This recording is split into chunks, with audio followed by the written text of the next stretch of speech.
When John entered the house, he heard familiar but unexpected sounds. He didn't care why he came home early. He was just home. He opened the door. "John, it's not—" "Leave it." John stepped forward, causing Pumper to recoil. John grabbed him by the thinning hair and yanked him back. "I want to destroy you," John said quietly, looking him in the eye. "Lift your chin. You can't strike me. I'll sue you." "Screw you! Lift your chin!" John's tone was calm and even, hiding the anger beneath. "I swear to God, I'll sue you." "Do you know who I am? Do you think I care?" Pumper lifted his chin, grimacing, thinking he could take it. John grinned and pounded his fist several times. "Oh my God, John, what did you do?" "Brett, I have a lot of questions for you, but not now. I need to leave before I do to you what I did to him. Just remember, screw you." His voice was soft and threatening. John didn't yell when angry. He spoke softly, making people strain to hear him. "John, do you even know who he is?" Her eyes widened, hands covering her mouth. "I'll tell you what I told him. Do you think I care? How could you do that in our bed? Screw you." John walked down the hallway, ignoring Maggie's pleas to stop and talk. "Leave me alone." He left the house, got in his truck, and drove to the liquor store for bourbon. He parked at Walmart, drinking straight from the bottle, watching traffic. When the phone rang, he glanced at the screen and ignored it. Maggie kept calling and texting. Finally, he answered, "Hello? John, where are you? Come home so we can talk. We need to get past this." "It's over." "You mean Brett?" "No, he woke up mad, threatened you, and left." "That's good to hear. Did you enjoy him again?" "No. Never mind, I don't care." "John, how could you ask me that?" "I can't imagine asking that to the strumpet I married. Don't call again." "John, where are you?" He hung up and returned to his bourbon. The next morning, he felt the pain of sleeping in his truck. He needed coffee and a bathroom. It was 7:30 a.m. He bought jeans and a shirt at Walmart, then changed in the truck. At the office, he found 37 messages, 20 emails, and 3 missed calls, all from Maggie. Bob entered his office waving a hand. "What the hell is this? Are you drinking it or bathing in it? Smells like Maker's Mark 2019. Such a good year." John smiled. "Bad day yesterday. Worst night." He hung his head. "Crap. What's up, buddy? Maggie unhappy? If you show up smelling like that, she'll be more pissed." "Screw Maggie." John looked at Bob. "You never did that, right?" "You're kidding? I did, right before you tore my head off." "What's the matter? I got back early. She was in my bed. "Oh, crap. Are you sure?" I stood in the doorway, took a look. He showed his abraded hand. "Strike the crap out of him." "Oh, crap." "Someone from the law firm." He wasn't answering questions when I left. Softly, Bob asked, "Did you destroy him?" "No, he's coming after me, that bald prick." "It would have been better if you did. A crime of passion. Now it's premeditated. You're screwed." "I know, I loved her." "Why?" His voice was anguished. "I gave her everything. Loved her more than I thought possible." "Why?" A tear rolled down his cheek. "Have you asked her?" "No, I don't want to talk to her." "You'll never get answers if you don't." "I know. I don't want to know. Screw this. I need to disappear." "You're leaving? We worked so hard on this place, since we graduated. Don't give up. I can't afford to buy you out." "We'll figure something out. I'm getting on a boat this afternoon. I'll call you when I get there." "John, wait. Where are you going?" "I won't know until I get there." "I'll call you. Keep paying my salary. If it gets unfair, call me and we'll work it out. I'll keep working on the design from the boat. When I'm settled, I'll send my new bank account info for direct deposit." John gathered what he needed and headed back to his truck. He stopped by the bank to set up a new account and grabbed a starter checkbook before dropping a note to Bob and driving to the marina. The dock was buzzing as he reached his 33-foot Grady White yacht. It was 11.5 feet wide with a small but spacious cabin and an upgraded 560-gallon fuel tank. The 2 Yamaha 350 motors made it fast. He leaned back, staring at the GPS screens, calculating distance, fuel consumption, and provisions. His route included stops in Virginia Beach, Charleston, Jacksonville, Cape Canaveral, Fort Lauderdale, and Nassau. At a couple of 100 miles a day, he expected to reach Nassau in a week or two, depending on the weather. A storm from the Gulf could delay him, but he hoped it would head north. Planning helped distract him from his pain. He needed to leave quickly, fearing he'd be found before he could escape. Once at sea, he knew he'd be alone for a long time, facing the dangers of solo travel. His phone rang, but he let it go to voicemail. The message read, "You have to talk to me. Don't just walk away from us." This enraged him. Don't walk away from us. Had she thought of that when she slept with Pumper? He called her. "John, Where are you? I've been worried all night and day. Where are you? It doesn't matter. I want answers, John. Just come home and talk. Please don't give up on us. You already gave up. Remember the event at school? That was a mistake. I should have trusted my intuition instead of my heart. Now I'm screwed. John. Maggie sat at her desk, staring at a photo of John, tanned and smiling while holding a fish. He was always fishing or traveling for work. She'd traveled with him a few times, but hated the places he went, like Mountain Home, Arkansas, and Monroeville, Alabama. The last time she joined him, he was in the oil fields north of Guatemala, and she was miserable. She knew she was a complainer, grumbling while he worked in the heat. He came back exhausted, and she dragged him to parties. He didn't want her to work, but she needed to stay busy. She went to law school, got her degree, but settled for a paralegal job. She loved the excitement of the legal environment, the big cases, and the energy. One day, a junior partner called her into his office. Maggie was well-built and confident. Knowing her looks and personality made her a valuable asset. Maggie, we have an interesting case that's being fast-tracked. It's a land deal that needs city approval. We need someone willing to work overtime. Are you interested? Sounds interesting. Where is it? Just outside Washington, D.C. in Maryland. The zoning is correct, so we only need city approval. It'll take time, and I need your help. Interested? Sounds like fun. She didn't quite understand how it happened. Late nights at the office led to dinner outings, first a deli, then a nice restaurant, then a club. Dancing was a fun escape. John was away Monday through Thursday, due home Friday. She knew the dance with Brett crossed the line. It excited her that he wanted her. Giving him a little push wouldn't hurt, right? We can't do this, Brett. We're married, just not to each other. Brett, no, please, not here. John checked the weather. It was calm enough to reach Virginia Beach. He planned to refuel there, then head to Charleston, avoiding Oregon Bay. After a grocery run, he shut down the engines, pulled the ropes, and left the bay. He glanced back at his truck, feeling like he was leaving an old friend. He set the autopilot down the Chesapeake, tethering the boat to the guest dock, and pulled out his phone. 54 texts, 30 emails, and 5 more calls from Maggie. He had to deal with it. John, where are you? You have to listen to me. This doesn't mean anything. You're talking about our marriage. No, it meant you lied, and our marriage is over. When did it start? John, please come home. We need to talk. I'm not coming home. Where are you? Gone. You won't find me. You left town? Where did you go? Away. You tore my heart out. John's voice broke. Screw you. Don't call me. I'm dead to you. Goodbye. John, please, don't go, please. Bye, Maggie. Have a happy life. Brett, let's go. John's gone, and Barb's not expecting me. Maggie was shocked, but followed Brett to his car. During the ride home, she checked her phone, feeling fear and anxiety. She doubted again, getting angry. Why was he always on the road or fishing? She decided she'd do it once and forget. John would never know. She went straight to the bedroom and woke up at 11 o'clock. Brett, no, we can't do this again. Come on, Maggie, you liked it. Shut up, Brett. It won't happen again. Maggie, now that I've had you, I don't know if I can work with you without more. This could affect your job. Brett, what would it take to make this stop? I love my husband. He would destroy us if he found out. She started crying. One more time, then I'll think it over, damn you. John, what did I do wrong? Why wasn't I enough? I loved her so much. John decided to wait out a storm instead of risking rough seas. He bought a folding chair and sat watching people pass by. He couldn't stop thinking about Maggie and Brett. The memories flashed in his mind, tearing at his heart. He remembered the first time he saw her laughing in the student center, her hair catching the light, her natural smile and those ice-blue eyes.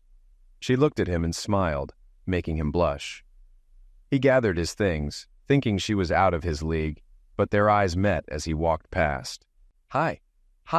She's so cute, and he's not brilliant, but not creepy either. I hope she remembers me. I'll remember her. A few nights later, he was at the frat house door. The keg was full. Hey, I saw you at the Gull's Nest, right? He turned and saw her. Yeah, I think so. Why didn't you say hello? I did say hi, but you didn't stay and talk. Why? I didn't think you'd be interested. He blushed.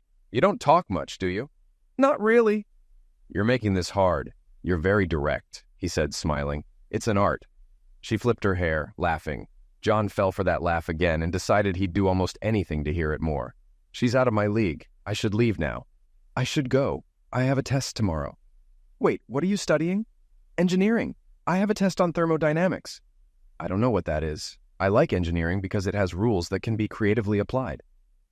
I'm not sure what you mean. She smiled expectantly. Here's the point.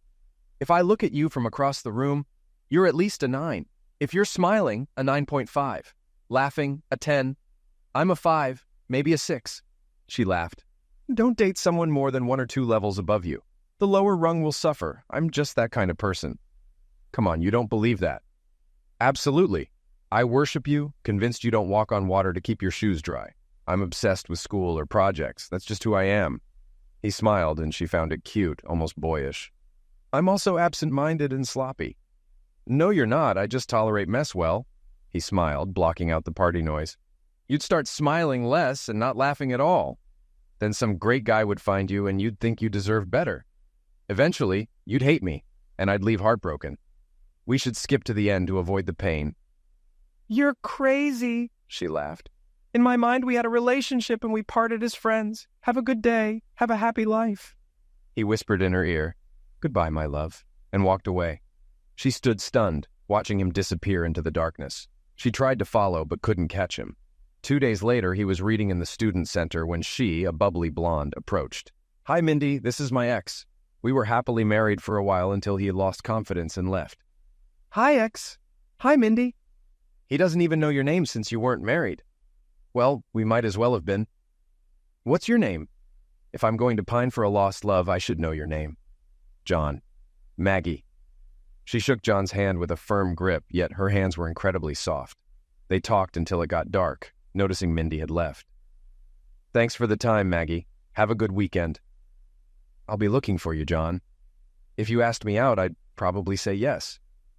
Maggie, your 10 against my 5 won't work.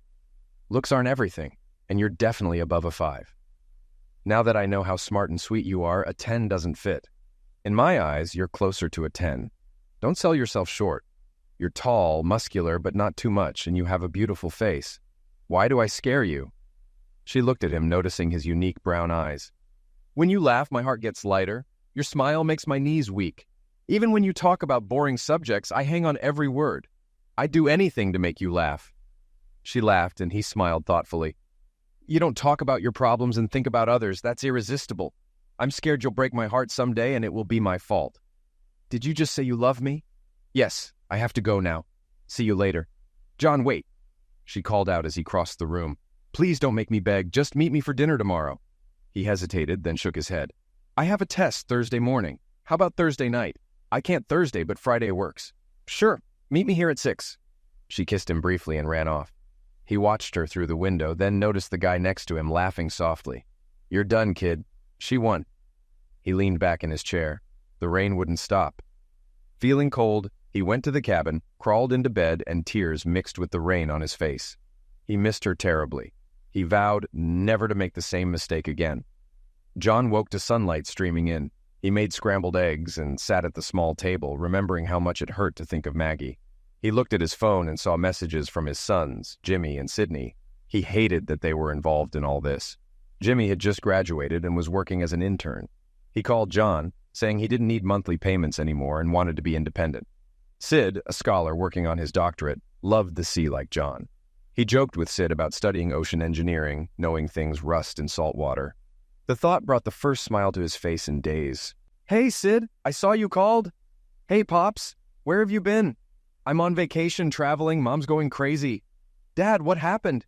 You don't need to know, buddy. Just know I need to get away for a while. Mom wants to know where you are. If I tell you, you'll tell her. Please stay out of it. Dad, what did you do? Nothing. Just know I'm out of town and we'll be in touch soon. If you need anything, call me. Leave a message if I don't answer. Are you on a ship? Did you sail north or south? Yes, I sailed. North or south? I have to go. I'll call you. Love you, Sid. Love you too, Dad. Jimmy's call was predictable. Dad, where are you? What have you done? Mom is hysterical. She's been calling me every hour. What have you done? I haven't done anything. Go home. You're acting like a child. Jim, don't take sides until you know the whole story. I'm going away for a while. I'll call you sometimes. If you can't tell me what you did, stay out of it. Jimmy's tone brought John out of his thoughts, anger surfacing. I'll say it again, Jimmy. Don't take sides until you understand. Then decide. Mom thinks you have a girlfriend. I'm traveling for work. She can have the clothes, the house, the car. No girlfriend, never. Don't do this, Jimmy. Don't call me Jimmy. My name is Jim. You're acting like Jimmy. Let's not do this again soon. I gotta run. Damn. John always had a good relationship with both boys, but Jim was a mama's boy and an athlete. John was his chauffeur and coach. They had a good relationship, or so John thought.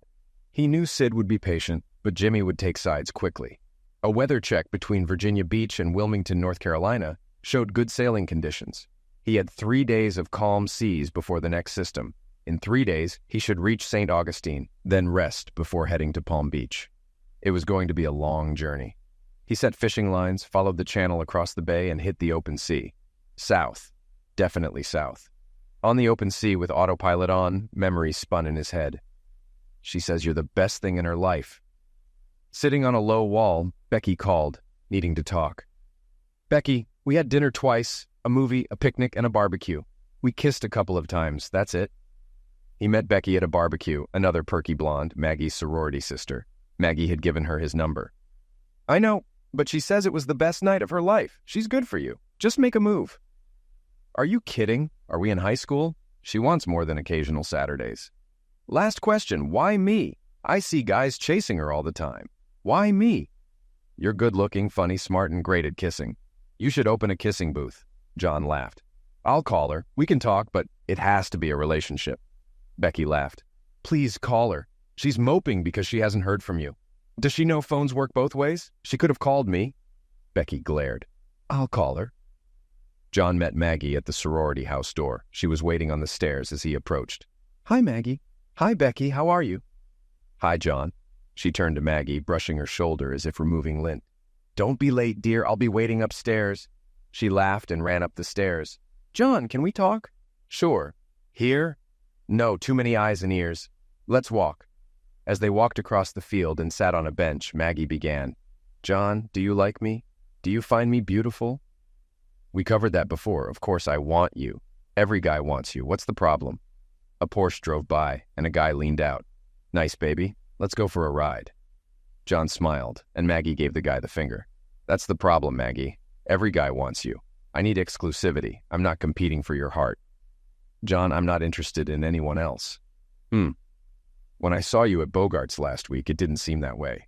Holding hands with that guy? He doesn't mean anything, just a date between friends. Why didn't you tell me? I need exclusivity. I can do that. What about when I have to travel for work? Will you wait for me? John, you're the only one I want. I'll break up with the other guys. They're just friends. Maggie, I need trust. Once it's gone forever. John, I promise I'll never lose your trust. So we're officially in a relationship? John blushed, which Maggie found sweet. Yes, John, thank you. They walked around campus for hours, ate lunch at the student center. When they crossed the road, Maggie twisted her ankle and would have fallen if John hadn't caught her. Crap, that hurts. John gently removed her tennis shoe. It's not swollen. Can you put weight on it? Let's get you to the ER. John carried her to the ER, and after a mild sprain diagnosis, they walked out. John carried her to his apartment, placing her on the bed.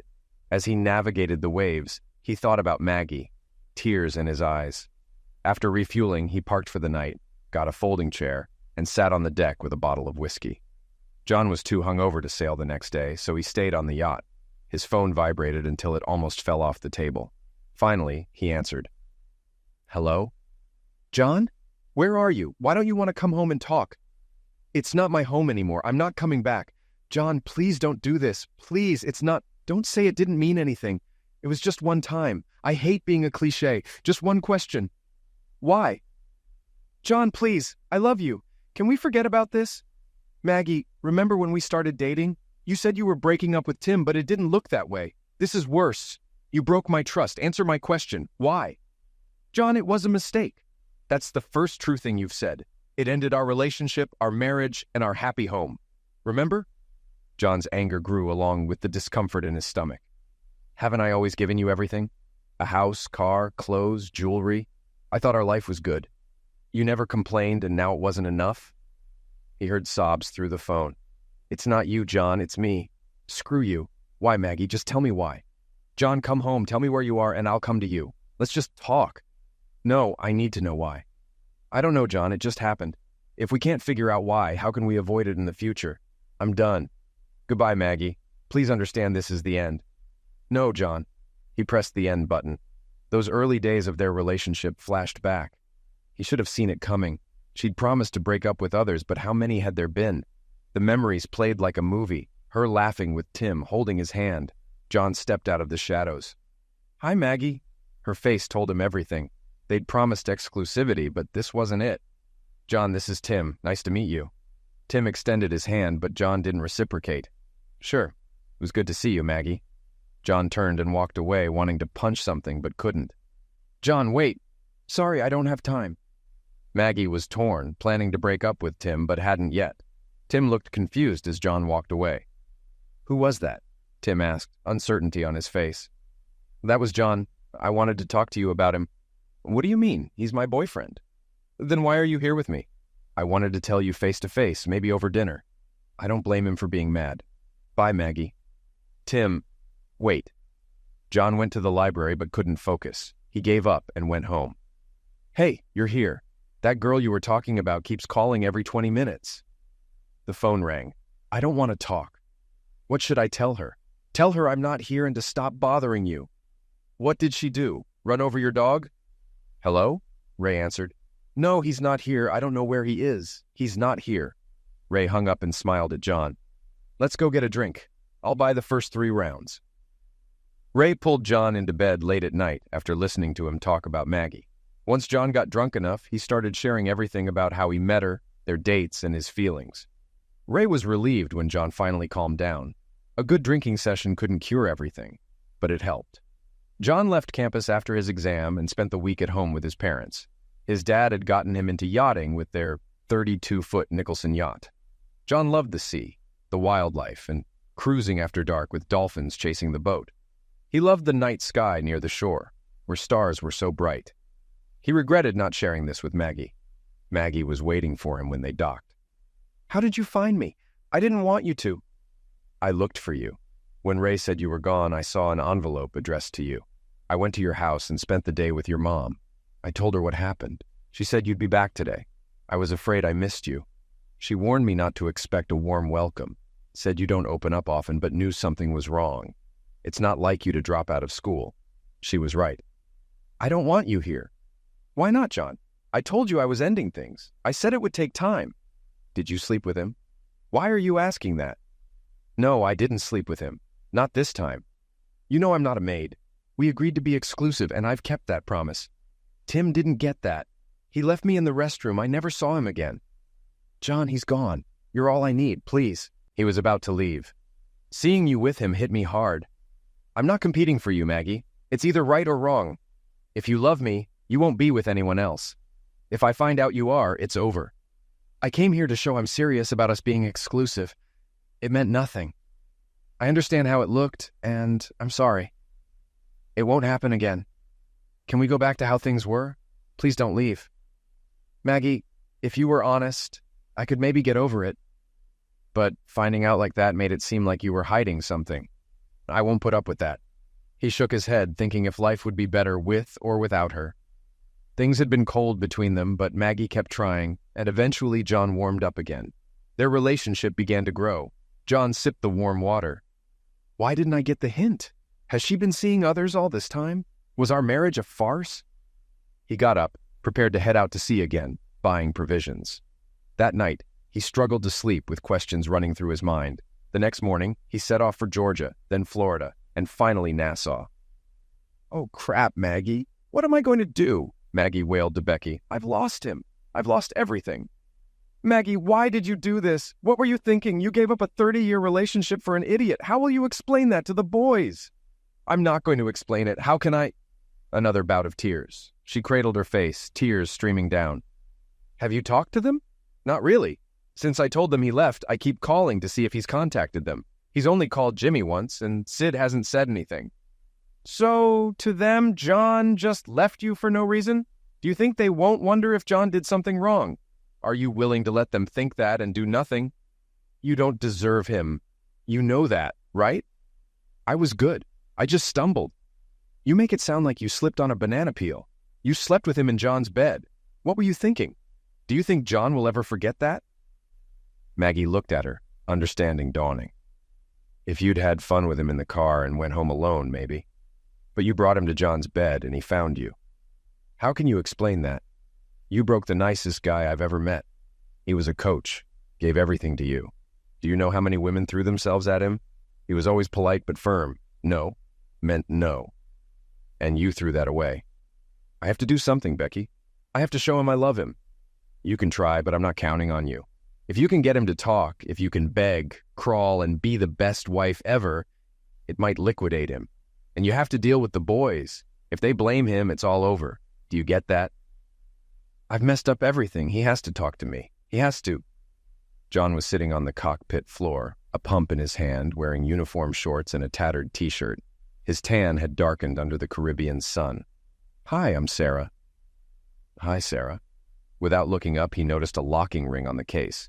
If he turned it, it might come loose, and he could unlock it. What are you doing? Fixing the pump. Why? It's not working. Where does it go? What's it doing? It pumps water into the well. Okay, now I know less than I thought. The sarcasm made John look up. She had long blonde hair, slim but not skinny, with the sun behind her. He couldn't see her eyes, but saw her smile, and he instinctively smiled back. There's a tank for the bait fish, she explained. This pump takes water from the ocean and feeds it into the tank. The water then overflows back into the ocean, keeping it fresh and oxygenated. That way, the bait stays alive.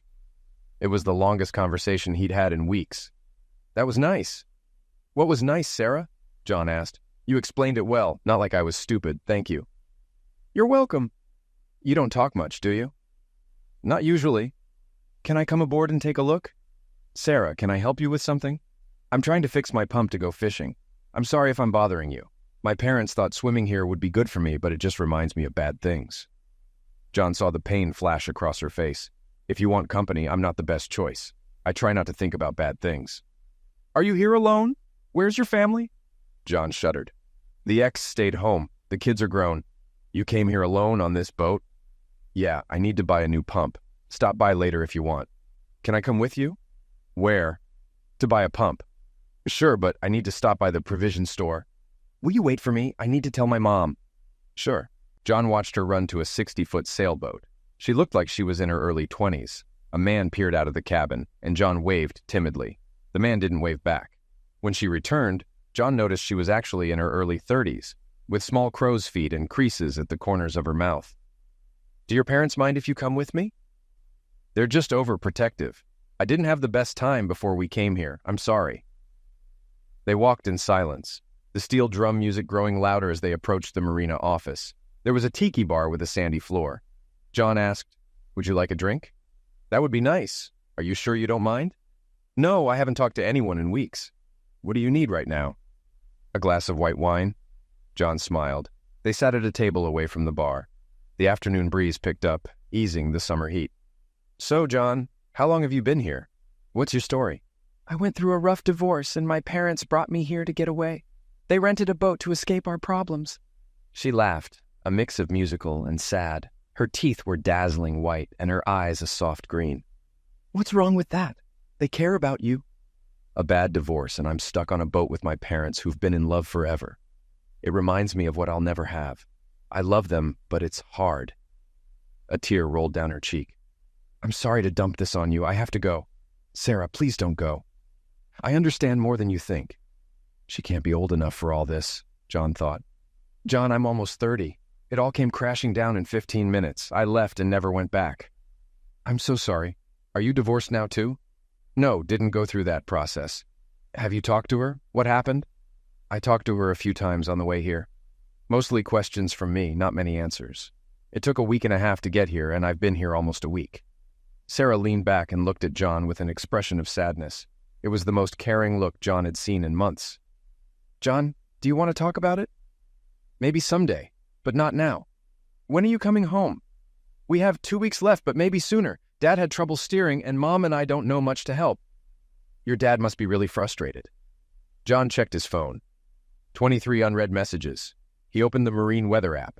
Strong winds tomorrow, but the next day looks fine. Maybe we can take the boat out. Do you think your dad will let me help steer? I wouldn't want to hurt his feelings, so maybe don't mention you know how to sail. My dad had a 30-foot sailboat when I was younger. We sailed a lot. It's not much different. Will you have lunch with us tomorrow? Can you help my dad? It would mean a lot to him. Sarah looked both excited and nervous. I think we can work something out. Can we meet here at noon? Oh, John, I'm sorry. I understand what you're going through, and here I am asking for help. It's not fair. It's okay, Sarah. I don't mind. The next day at noon, John walked up to the dock and saw Sarah waving. He shook the older man's hand. John Baker, nice to meet you. Ben Livingston. Ben's smile didn't reach his eyes, and he looked at John suspiciously. You sail? Yes, sir. My father had a 32-foot Nicholson yacht. We sailed instead of doing other summer activities. John, this is my mom, Beth Livingston. Beth looked like an older version of Sarah. Hi, John. Thanks for meeting us. Sarah told us you sail, and Ben is excited about getting out on the boat tomorrow. We don't want to impose, but it would be a big favor. Ben and Beth asked questions, testing John's sailing knowledge. They knew more about him than he expected, including his recent divorce and struggles. They understood he was an engineer, out of touch with his office for almost 3 weeks, and close to facing the world again. The schedule was set. John lay on the bow of the boat, feeling the light breeze and watching the calm water. Sarah settled beside him, looking at the sky. Penny for your thoughts, John. They're not worth a penny.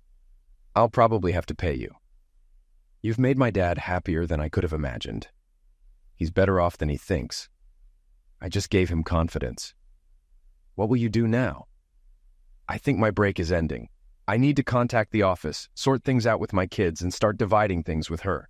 Stand by, shouted Ben from the helm. He's in his glory, said Sarah as John rose with a rare smile. It's good to see. Look at how your mom is watching him. A cloud passed over John's face. I thought I had everything figured out, sorry. John adjusted the sails, ensuring they caught the wind and the mainsail didn't flutter. He noticed they were heading towards the harbor, realizing the day of relaxed sailing was ending. He settled back on the sailbags. I'm not looking forward to it. I understand. I went through this a year ago, John. Whatever happens, I'd like to stay in touch. Sarah's heart pounded, but John heard it. I know it's not the right time, but you've reminded me there are decent people around. She blushed, glancing at him and quickly looking away. Decent men, Sarah. If only we'd met at another time. Later, after lowering the sails, John docked the yacht and secured the ropes. He turned off the diesel engine. That was fun, Ben. Thanks for a great day. It brought back good memories. Thank you, son. Would you mind another day this week? Ben smiled hopefully, his silver hair ruffling in the wind. He looked genuinely happy. I'd love to, but I'll need to adjust my schedule. Can I call you back? Sure, just let us know. I know Sarah will love it. I'll love it too, sir. Are you all set, or do you need help washing the boat? I think the women are already on it, but thanks. Ben smiled and gestured for Sarah and Beth to wash the deck. I'll be off then. Have a nice evening. John slid off the side onto the dock, smiling. I'm going. I feel like a British captain in Wubby 2. He laughed at himself as he walked back to Down Deep. Crawling onto the boat reminded him of his loneliness, making him feel even more alone than before. Maybe he was starting to feel again. Anger surged in him, and he picked up his phone and turned it on for the first time in a while. Ignoring voicemails and texts, he dialed Bob's number. Holy crap, you're alive. John, where are you? I'm in Nassau. No crap? How are you, buddy? You okay? I'm still pretty pissed off, Bob. I know. I have a job to do while I'm here licking my wounds. Yeah. John, we've got a problem with Alexander's account. Their valve and elbow keep failing. Can you design a fix? Can we move the valve or eliminate the elbow? Do you have time to figure it out? Email me the plans and I'll take a look. I'll send you something by the end of tomorrow. If you do that, I won't feel so bad about your direct deposit tomorrow. Hold my direct deposit for a day or two. I need to divide things up, square up my investments. She calls every day asking if I've heard from you. Can I tell her we've been talking? As long as you don't say where I am, you can tell her we talked. Tell her I won't speak to her until she tells me the reason. I've told her that, but it wouldn't hurt for her to hear it again. How do I get in touch with you? I've called your cell many times, but I keep getting voicemail. I haven't turned it on. I'll call you every day at 3 o'clock unless I'm fishing. If I'm out, I'll call you when I get back. John and Bob talked for over an hour about various projects, equipment startup, maintenance, and personnel issues. The The normal conversation struck John after he hung up. "Dad, where are you? This isn't funny. Mom is furious, calling me every day. Jim calls too." "What happened?" asked Sid. "Sid, I don't want to go into details. It was bad, and I don't see us recovering. Mom said the cops are looking for you." "What did you do?" "I slapped someone. Hard a few times, but not hard enough." "That doesn't sound good. Dad, when are you coming home?" "I'm not sure. I'll visit briefly. I need to get things in order first." "Where is that, Dad?" "Not in the village.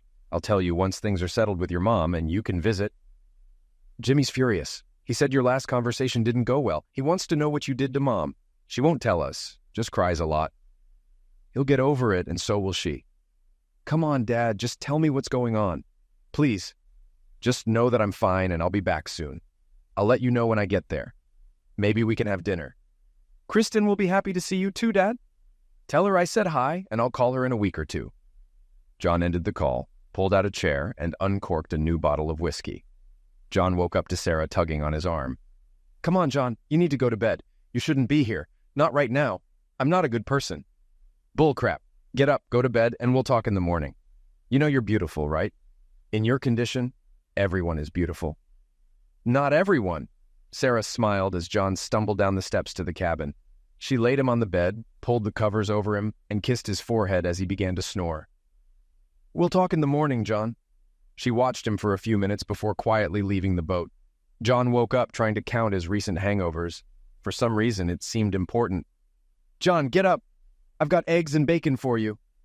John stumbled to the stairs, and Sarah laughed. "You did better last night." "Yeah, about last night. Was I an idiot? If so, I'm sorry. You told me I was beautiful and that you loved me. If you meant it, fine. If it was bullcrap, then yeah, you're an idiot." "Oh, crap. I'm sorry. I mean, yeah, you're beautiful, but John, I'm kidding. Relax, but I'm going to make you talk to me this morning. Can you dim the sun? It's awfully bright." John covered his face with his hands. "It's good for you, vitamin D and all that." "So, John, what's wrong? You really want to know my full and crafty story? Pardon the language." "Yeah, I want to know what's eating you up inside, John. Keeping it all inside isn't healthy." "You know, I caught her cheating with her boss." "You say caught, but what do you mean? Heard her talking? Saw her somewhere?" "No, I walked in on them. It's a sight I can't forget." "Oh, crap. What did you do?" "I punched him 3 times as hard as I could, looked at her, and left." "And have you talked to her since?" "A couple of times on the way here. I told her I wouldn't talk to her again until she told me why.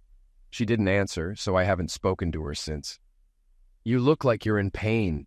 Can't you stop thinking about it? You drink yourself into oblivion every night." "I loved her, Sarah. Loved her with all my soul. I cherished her." "Your use of the past tense seems final. No chance of reconciliation?" "None. The luster is gone. We had an issue early on and I dealt with it. But this, I'll always remember that look. It makes me doubt myself. Am I not good enough? Bad in bed? Is he better?" Sarah laughed. "John, men worry about size more than women. For most women, it's emotional. The mind is the biggest erogenous zone. Then I must be lacking in skill. He was a little bald prick. I know I'm not handsome, but he wasn't much better. Don't underestimate yourself, John." She told me that once. Didn't help much. I should have known it would happen. "Knew what? How did you know?" "I had a rule in college. Never date someone more than 2 levels above you. The one below always suffers. Here, I was the bottom feeder. John, if she's that high above you, she must be stunning. But don't forget, she's a cheater." "Are you sure it's over?" "Absolutely. I couldn't be more sure." "I don't know what to say. I can't say anything." "John, you don't want to hear that everything will heal, that there are more fish in the sea or any other cliche. It hurts, and only time can heal it." "I'm sorry." "Thanks, Sarah." A tear rolled down his cheek, and Sarah felt the urge to comfort him. "John, when you get back on your feet, would you find me? I wouldn't mind being your friend. I know now isn't the time, but later." "Sarah, I have to go back to my rule. You're out of my league. Besides, I'm going home next week and you'll be gone." "It's okay, John. I'll see you again. I'm just asking for friendship." "I'd like to think we'll see each other again, Sarah. I'd like that very much." On the flight from Miami to BWI, John was deep in thought. As the plane lifted off, he saw down deep in Sarah's boat, feeling sudden melancholy. Memories of sailing with a loving family flashed through his mind, replaced by anger towards Maggie. When he stepped off the plane, Maggie was waiting. She looked thinner, with bags under her eyes, but still beautiful. "What are you doing here?" "Bob told me when you were coming. Please don't be mad at him. John, I'm so sorry. Please let me explain." "I'm not interested until you explain why. Can you answer that?" "I can try, please." "Yes or no, Maggie?" I don't know, John. I ask myself why and how I could do this. John, please, I love you. Only you. Please." She began to cry, tears streaming down her cheeks. "Too many words, Maggie. I've been traveling all day. I'm tired. I just want to check into a hotel. I'll call you before I leave, but you have to understand. Please, John, forgive me. Please. Can't we forget this? Come home." "Maggie, you knew the rules. We were a team, no rivalry. I thought it meant until death do us part. But you eliminated it. We're done. I have to go." Maggie watched him walk away, get into a cab, and drive off. "John!" exclaimed Bob when John walked into the office the next morning. "Hello, Bob. It's good to see you. The clients have been asking for you. They want you to help with the launch. Can you go to St. Louis for a week or two?" "I need to see a lawyer first. I'll sort out my finances and figure out what else needs to be done." "Are you okay?" asked Bob, putting his arm around John's shoulders. "Bob, my head is clear, but emotionally I'm dead. I don't know if I'll ever get over this." John picked up a framed picture of Maggie, looked at it, and tossed it in the trash. "Everything reminds me of her. Maybe we should go our separate ways." "John, you're the heart of this place. I have a proposition for you. Once you're settled in, let's go out to lunch and talk." "I don't want to hear it, Bob. Don't try to convince me to bring that cheating strumpet back. No way. I'm not talking about her. I'm talking about work." Bob laughed as he left. "When I get divorced, I need to make sure she doesn't get a piece of the business. I have a meeting with a lawyer tomorrow. Can you handle it?" "Yes. I think I'll turn myself in at the police station. You'll fire me for misconduct, and I'll be a consultant after the divorce. Then she can only touch my consulting fees. I have to see a lawyer first." "Do you think he'll press charges?" "I hope so. We can negotiate. I'll sue for alienation of affection, moral issues, and more to convince him to drop the charges. We'll figure out the details later." "I hate this, John. We built this place together." "It's okay. Things will get back to normal. Well, a new normal. I've got to run." "John, how's it going?" Tim smiled, extending his hand. "I've been better, Tim. I need help with personal, family, criminal, and business law." "What's going on?" "A month ago, I caught Maggie with her boss." "Oh, crap. Where?" "In my bed." "Oh, crap. What did you do?" "Knocked him out and left. Went to Nassau for a month. Just got back yesterday." "Does she know you're back?" "Yeah, she met me at the airport. I want a divorce. Can you prepare the papers or tell me who can? I also need to deal with the police. I believe I'm wanted for assault." "Let me make a few calls. Can you wait outside? I think we can use this to negotiate." "You should be fired for misconduct so she can't claim your share." "I didn't take pictures, so it's my word against theirs. Not sure if infidelity charges will stick." "Okay, let's get Mary and George involved." "I don't know how I'll afford it, though. What's your fee, John?" "Don't worry about it now. We'll sort it out. It's all uncertainty." Charges hadn't been filed, but being arraigned was humiliating. John appeared before the judge via video link with George next to him. "Mr. Baker, it says here you assaulted Mr. Brett Gunaris, striking him several times. How do you plead?" "Guilty, but I didn't punch him in the head, just in the face. 3 times. "Do you admit to striking him? Are there extenuating circumstances?" "Yes, Your Honor," replied George. "Please explain, Mr. Baker. I don't mean to be disrespectful, but they were in the middle of—" "In flagrante delicto, Your Honor," George interrupted. "Thank you, George. Yes, Your Honor. They were doing it in my bed, in my house." A hint of a smile appeared on the judge's face. "And you decided to punch him?" "Yes, Your Honor. My arm was hurting, so I didn't think a 4th punch was warranted. The state appreciates your restraint, Mr. Baker. You'll be in my courtroom in 2 weeks. Is that satisfactory, Mr. Hands?" "Yes, Your Honor," replied George. "Mr. Baker, you've got the wrong guy. Mr. Gunaris is campaigning for state's attorney and is very unhappy about the costs of his emergency care and dental work due to the damage you caused. If he's unhappy, so is the district attorney. Be prepared."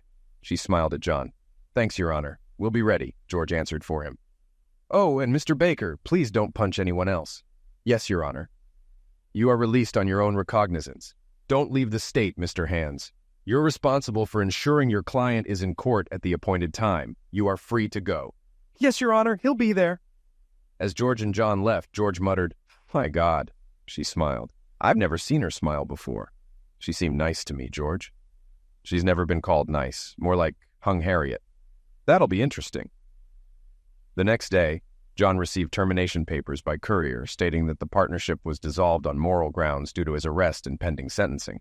He took the letter to Tim's office and tossed it away. Now there was nothing left to do but wait. The yacht was still in Nassau. He couldn't leave the state and was unemployed. He drove to the bay in a rented car, sat on the shore, and watched the water until it was too dark to see. The next day, at 11 a.m., as he sat in his hotel room, the phone rang. Hello? John? John, please don't do this. Maggie, I told you I won't talk to you again until you give me a reason.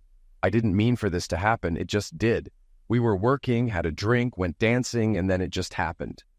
Maggie, do you know how much this hurts? You ripped my heart out. I thought we'd grow old together, play with our grandchildren. Now it's all gone. John slammed his hand on the table. John, please let me explain. Let me show you I love you. Please meet me. Explain, one try. Then you sign the papers and we move on. I'll have a lot of free time soon, probably in jail. Oh my God. John, how did you get fired? You were partners. Moral clause. If either of us is accused of a crime, the company goes to the other. I have a court date next week. I won't let him do it, John. I won't. You don't have a choice. Are you still working with him? Please meet me. Let me show you I love you. Her evasiveness didn't go unnoticed. It's too late. I just want to settle my affairs and leave. Please, just lunch? We can talk in a public place.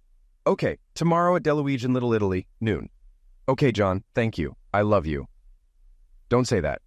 And don't call me that ever again. You've lost that right. Okay, John. I'm sorry. He was sitting against the wall when she came in. She looked as beautiful as she did in college, though with a few extra pounds and red eyes. Maggie! He didn't stand up as she approached. No hugs? She asked with a strained smile. No. John, you're so cold. We've spent 30 years together. You had fun with another man in my bed? How many times? How long? It was only once, John. Do you expect me to believe that? I don't. It was a mistake. It just happened. You make it sound like you slipped on a banana peel. You don't have to be rude, John. Isn't that what Becky said? John, I'm so sorry. I can't believe you've lost your company. Are you going to fight it? No. It's in the contract, just like the morals clause in your job. I'm going to sue him for alienation of affection and your firm for not honoring the morals clause. John, you're just trying to hurt me. I deserve it. Say whatever you want and I'll take it. Just let me show you I'm sorry and that I love you. Remember Tim in college? That was your only chance. Yes, you won't have another. How would you feel if you came home, excited to see the love of your life, and found him with someone else in your bed? Oh my God, John, I'm so sorry. I wasn't thinking. You weren't just seeing me in your head at that moment, were you? It hurts, John. Pain sucks, doesn't it? You want to feel pain? Try the boys calling and asking what you did wrong. What did you tell them? I didn't. I just asked where you were. Her sobs made her words fragmented. You have to take responsibility for your actions. Until you do, nothing will change. I don't know if I'll ever get over it or trust you again. I told you this would happen back in college. You're a 10 against my 5. I'm done. If I don't end up in jail in the next 2 weeks, I'm out of here. Where did you go, John? I know you were on the boat. I found your truck and took it home. It's in the driveway. Give it to one of the guys. Give it to Sid. He hasn't accused me of anything. I don't know what's going to happen to Jimmy. You think I have a girlfriend? Maggie's face went pale. Oh, God, no. Tears flowed uncontrollably. I'm so sorry. What have I done? You've ruined this family. I don't believe you anymore. John, please believe me. It was just one time. We came home from the bar, and it happened. You slept with him in my bed. The most vulnerable act you can do to another man in my bed. Anger flared again. Yes, John, I'm so sorry. I can't deal with this. I'm getting out of here. Don't call or write me. Deal with the boys. If they call me, I'll know you took responsibility. I'll let you know if I don't go to jail. If I end up in jail, you won't be my only call. John stood up, threw some money on the table, and walked out. Maggie reached for him, but he brushed her off. Mr. Baker, the judge said, I see you've taken responsibility for your actions. You're driving a little fast, but otherwise you haven't broken the law. She looked at the papers on her desk, then at John. Do you have any statements? Anything to say about your punishment? Your Honor, I'm sorry my actions brought us here. Sorry for wasting your time. I wish I could say I won't do it again, but if I caught my wife... He looked at George. In flagrante delicto. The judge smiled as George whispered, Yes, that's right. I'd be inclined to punch him again. I'll try to restrain myself. Mr. Baker, are you working? I was fired due to the morals clause. I'd like to come back, but it depends on today. The court believes you made a bad decision under extreme stress. I'm treating this as a PBJ. Do you know what that means? No, Your Honor. It means I'm not declaring you guilty or innocent. I'm giving you probation until sentencing. This stays on your record for 5 years. If you commit another crime in the next 5 years, you'll serve time for that crime and this one. Double or nothing punishment. Can you behave yourself? Yes, Your Honor. It will help me restrain myself. Your attorney will have papers for you to sign. You're free to go. Thanks, Your Honor. John turned to leave, glanced back at the judge who smiled at him, and left the room. The lawyers, John and Bob, sat at the table. I can't believe it, John. I've never seen her so easy on anyone before. PBJ for assault is rare. How will this affect our plan? How do we protect the business from Maggie? John, just go back to work. If you don't, we may not have a business left to protect, said Bob. I'll keep working for the business. Tim, what if I go back as an employee, not as a partner? When this is over, Bob can promote me back to partner. That could work. Let me review the partnership agreements, see what provisions apply under PBJ. You're not convicted, but we need to follow the book. Has she signed the papers? No, not yet. Bob, I'm going back to Nassau. I'll work remotely and figure out how to get her to sign. I might head to St. Louis next week. Are you sure, John, that you don't have a way back? No, I'm done. I just want to move on with my life. John walked down the pier toward the Down Deep and saw the empty spot where Sarah's boat had been. A wave of melancholy hit him, realizing she was gone from his life. He cherished the memories of their time together and the boat ride with her parents. She was proof that good, loyal women existed. Maggie watched John leave the restaurant, feeling his pain like a weight on her chest. She struggled to breathe, her hands shaking.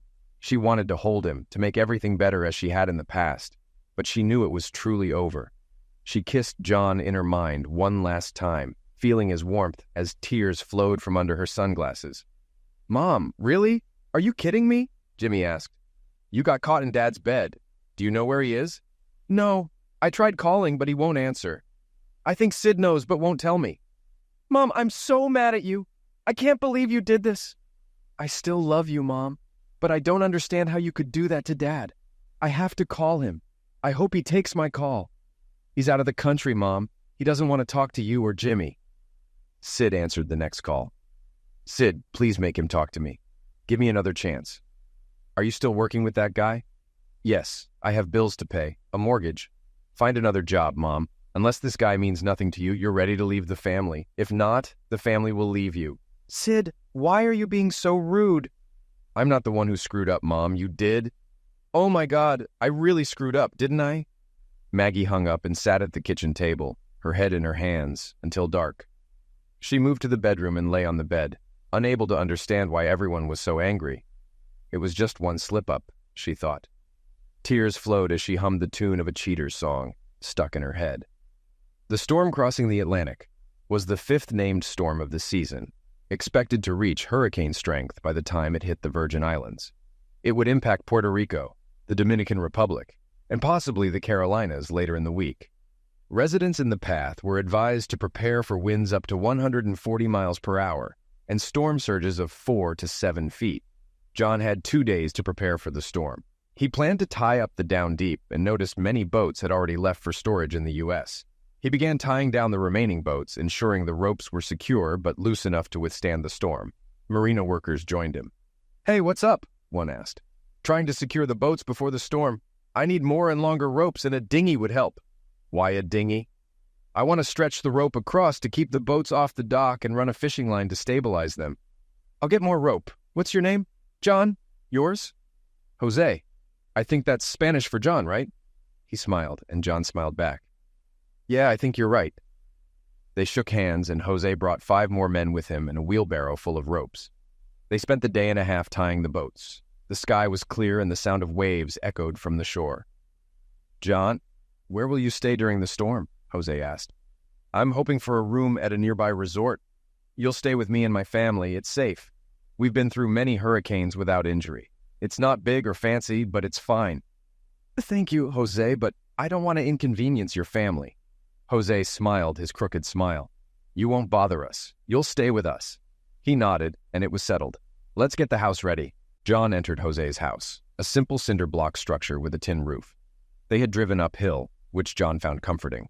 The inside was dark but tidy. The main room was separated by a bead curtain. John heard an angry woman's voice from behind the curtain. Jose rolled his eyes and walked through, leaving John standing there. After a loud conversation that eventually quieted, Jose returned with a beautiful Hispanic woman in her 30s. She had long dark hair and a curvy figure. She extended her hand, and John shook it, noticing her soft but calloused fingers. You're Jose's new friend? She asked in broken English with a strong Spanish accent. Yes, ma'am. I'm here to help. Are you staying for the storm? Yes, if you don't mind. Okay. Thanks, ma'am. You work? I cook. John followed Jose outside. They secured the windows with pieces of corrugated tin, and neighbors joined in to help. They moved from house to house as the sky darkened and storm clouds gathered. John was too busy to call his boys or worry about the down deep. He focused on giving the boats the best chance to survive the storm. Back at Jose's house, they settled into canvas chairs on the porch. The woman brought 2 cold beers, handed one to Jose and the other to John, then silently went back inside. Is she your wife, Jose? John asked. Jose laughed loudly. No, John, my wife is dead. This is Hermosa, my sister-in-law. She is beautiful, isn't she? Yes, she is. Other men joined them on the porch, accepting beers from Hermosa, who smiled for the first time in John's presence. It was a beautiful smile. John listened to their conversation, understanding only a few phrases. He watched the sky darken and felt the wind pick up, realizing the storm was approaching. He thought of Down Deep and felt he had done all he could to protect it and the community. As the rain began, the men thanked John and left. One man hesitated, then shook John's hand, saying, Thank you, John, for helping us today. You're a friend, aren't you? Yes, we are friends. You're welcome, sir, John replied. The storm hit, not as strong as predicted, but still powerful. The power went out as John slept on the couch. Hermosa came out from behind the curtain, pointed to the couch, and John got up to join her. He put his arm around her as she snuggled in. They sat like that for hours, her breathing even as she fell asleep. John eventually dozed off, too. He woke to find her looking at him with a mix of emotions. She was breathtakingly beautiful. Jose emerged, saw them, shrugged, and asked, ¿Qué pasa aquí? Hermosa launched into a rapid explanation. She said you helped her through the storm. She was scared, and you held her. She also said you were a perfect gentleman. But I'm not sure if she's happy about that or angry. Women, you can't understand them, can you? No, I can't, John replied. Jose, are you ready to go to the wharf? I need to check on the Down Deep. Hermosa left to make breakfast. Are you hungry, John? We'll sit on the porch, okay? John and Jose took their chairs to the porch and watched the neighborhood come to life. Fallen branches were dragged to the curb and yards were cleaned up. Hermosa brought them plates of scrambled eggs with spicy salsa and spiced beef. It was the most delicious meal John had ever eaten. John and Jose pulled fallen palm branches out of Jose's old Toyota pickup and prepared to leave. John shook Hermosa's hand, but she pulled him into a hug and said, "Thank you," in a strong Spanish accent. John bowed his head, got into the truck, and pressed himself against her. The trip to the marina was quick, with Jose swerving to avoid debris. At the marina, they found one boat flooded and another damaged, but the Down Deep was intact. Jose's crew arrived and got to work. Jose thanked John for his help, relieved they had weathered the storm better than expected. "Jose, what about the sunken boat? Are you helping?" John asked. "Of course. Let's see what we can do." They found the needed equipment in the shed. John helped secure the airbags and ran the straps under the sunken boat. The ancient compressor worked, and the boat began to rise. They pumped out the water, and by nightfall, the marina was in good shape. "Thank you, John," Jose said, pulling him into a hug. "Are you coming with me?" John asked. "Thank you, Jose, but I'll stay on the Down Deep. Please thank Hermosa for everything." John started the generator on the Down Deep and charged his phone. He had several messages from Sid, 2 from Jimmy, and 1 from Maggie. There was also a message from an unfamiliar number. "John, I heard about the storm and wanted to make sure you and the Down Deep were okay.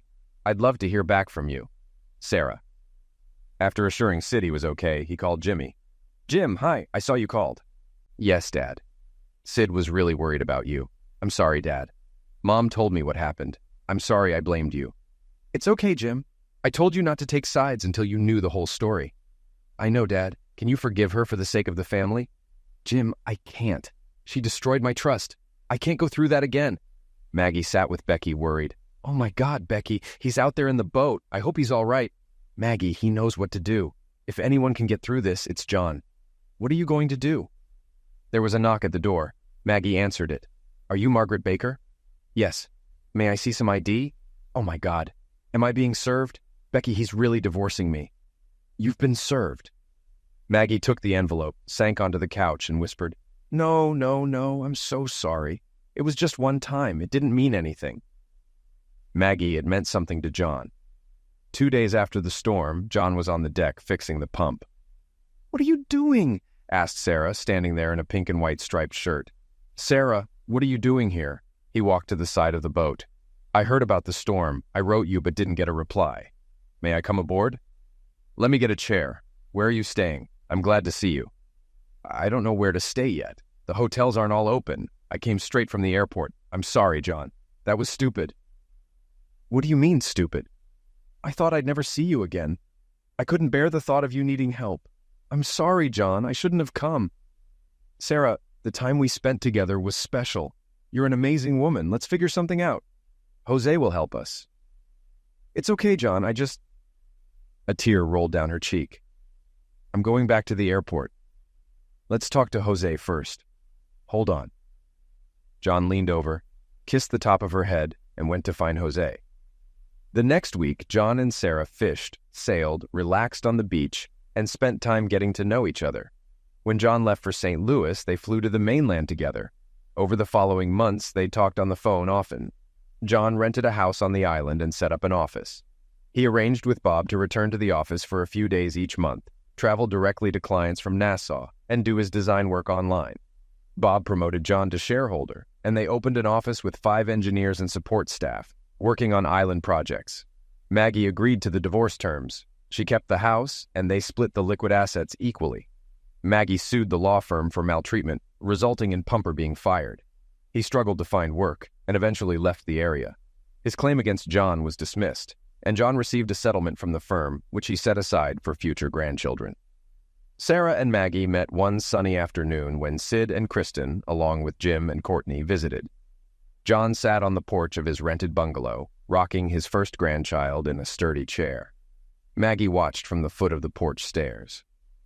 John, I thought we were going to do this together. I'm so sorry. It really didn't mean anything to me. Maggie, it meant a lot to me. It showed that what we shared didn't matter to you. It destroyed my trust and broke my heart. I had to move on or die.